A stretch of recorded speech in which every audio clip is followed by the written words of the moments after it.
ఎర్రచందనం స్మగ్లర్ గంగిరెడ్డికి రాజకీయ నాయకులతో సత్సంబంధాలు ఉన్నాయని ఏపీ డీజీపీ రాముడు స్పష్టం చేశారు. చిన్న చిన్న నేరాల స్థాయి నుంచి ఎర్రచందనం అక్రమ వ్యాపారాల స్థాయికి అతను ఎదిగినట్లు ఆయన స్పష్టం చేశారు. గంగిరెడ్డిపై హత్య కేసు, ఎర్రచందనం దోపిడీ కేసులు ఉన్నాయన్న రాముడు తప్పుడు ఆధారాలతో గంగిరెడ్డి విదేశాలకు వెళ్లాడని తెలిపారు. గంగిరెడ్డిని అప్పగించడంలో మారిషస్ అధికారులు పూర్తిగా సహకరించారని స్పష్టం చేశారు.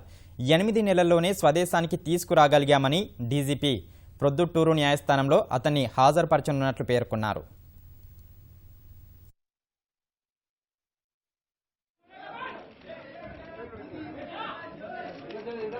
ఈ కేసులో ఏమైందంటే మొట్టమొదట మేము ఎక్స్ట్రాడిషన్ ప్రొసీడింగ్స్ ఫైల్ చేశాము. తర్వాత on legal advice we also filed deportation proceedings. False identity పైన అక్కడ పోయాడు కాబట్టి it was easy, in a way it was easy for us to get him deported back. ఆ ఎలక్షన్ జరిగేటప్పుడు ఇతను ఒక చిన్న కేసులో ఏదో చిన్న కేసు ఇన్వెస్టిగేషన్ లో కొంత ఇన్ఫర్మేషన్ రావడము, దాని మీద వీళ్ళు రైడ్ చేస్తే కొంతమంది పట్టుబడడం జరిగింది. అప్పుడు ఈ రెడ్ శాండర్స్ స్మగ్లింగ్ లో ఇతని పేరు బయటకు వచ్చినప్పుడు ఇతను అరెస్ట్ చేశారు. అరెస్ట్ చేస్తే ఇతను ఏం చేశారంటే, బెయిల్ వస్తానే ఏం చేశారంటే పాత పాస్పోర్ట్ పక్కన దాచిపెట్టేసి ఒక ఫాల్స్ ఐడెంటిటీ క్రియేట్ చేసుకుని ఆ ఫేక్ ఐడెంటిటీ పైన ఒక పాస్పోర్ట్ సంపాదించుకున్నాడు. చాలా కంట్రీస్ తిరిగాడు. ఇది మాకు అప్పుడప్పుడు ఇన్ఫర్మేషన్ వచ్చేది, ఇతను అక్కడ దుబాయ్లో ఉన్నాడు, లేకపోతే ఇతను మలేషియాలో ఉన్నాడు, తర్వాత సింగపూర్లో ఉన్నాడు, ఇలా మాకు ఇన్ఫర్మేషన్ వచ్చేది. ఎక్కడ ఉంటాడో ట్రాక్ చేద్దామని చూస్తుంటే ఇతను కంట్రీ నుంచి ఇంకో కంట్రీకి, ఒక దేశం నుంచి ఇంకో దేశం తిరిగేవాడు.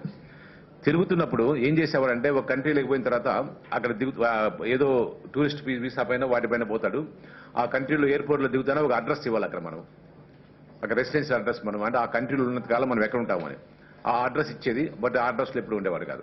ఇదే పని ఇక్కడ కూడా చేశాడు, మారిషస్ లో కూడా. కానీ మారిషస్ లో అడ్వాంటేజ్ ఏమైందంటే, మనకు అతను వేరే కంట్రీ నుంచి, మొరాకో నుంచి టికెట్ బుక్ చేసుకున్నప్పుడు లక్కీగా మనకు ఆ ఇన్ఫర్మేషన్ దొరికింది. ఇతను మొట్టమొదట ఎట్లా చిన్న క్రైమ్స్ మొదలుపెట్టి ఎట్లా ఇదయ్యాడు, తర్వాత మర్డర్స్ చేశాడు, తర్వాత మర్డర్ కేసులో కన్విక్షన్ కూడా వచ్చింది, అంటే శిక్ష పడింది.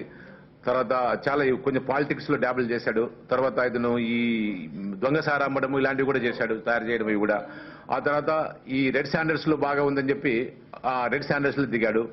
సో మా టీంలో ఉన్న వాళ్ళు చైనాలో ఆ పక్కన ఒక ఆర్ట్ గ్యాలరీ ఉంటే, ఆర్ట్ గ్యాలరీ లాగా ఏదో షాప్ ఉంటే షాపులకు పోయి చూశారు. చూసిన తర్వాత మా ఒక ఆఫీసర్ సర్ప్రైజ్ నా దగ్గరకు వచ్చాడు, sir you must come and see అని. పోయి చూస్తే ఇంత పెద్ద కాస్ట్లీ వస్తువులు ఉన్నాయి, చిన్న వుడ్ ముక్క సార్ ఎంత కాస్ట్లీ ఉందో అని. నేను లోపలికి వెళ్ళి చూస్తే అది మన రెడ్ శాండర్స్. అదర్వైజ్ వుడ్కి అంత కాస్ట్. ఇప్పుడు ప్రపంచంలో అన్నిటికంటే విలువైన చెక్క ముక్క ఏమంటే మన red Sanders.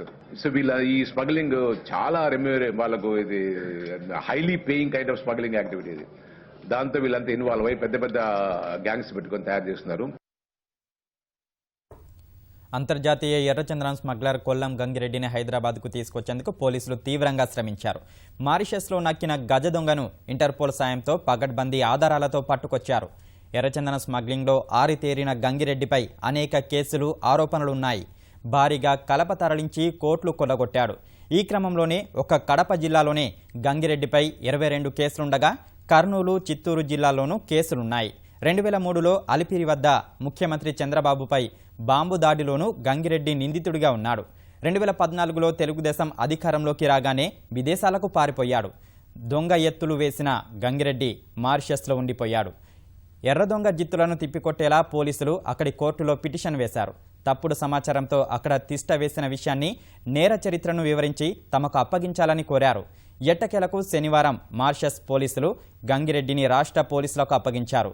CID DG Dwaraka Tirumalarao నేతృత్వంలోని రాష్ట్ర పోలీసుల బృందం గజదొంగ గంగిరెడ్డిని హైదరాబాద్కు తీసుకొచ్చింది.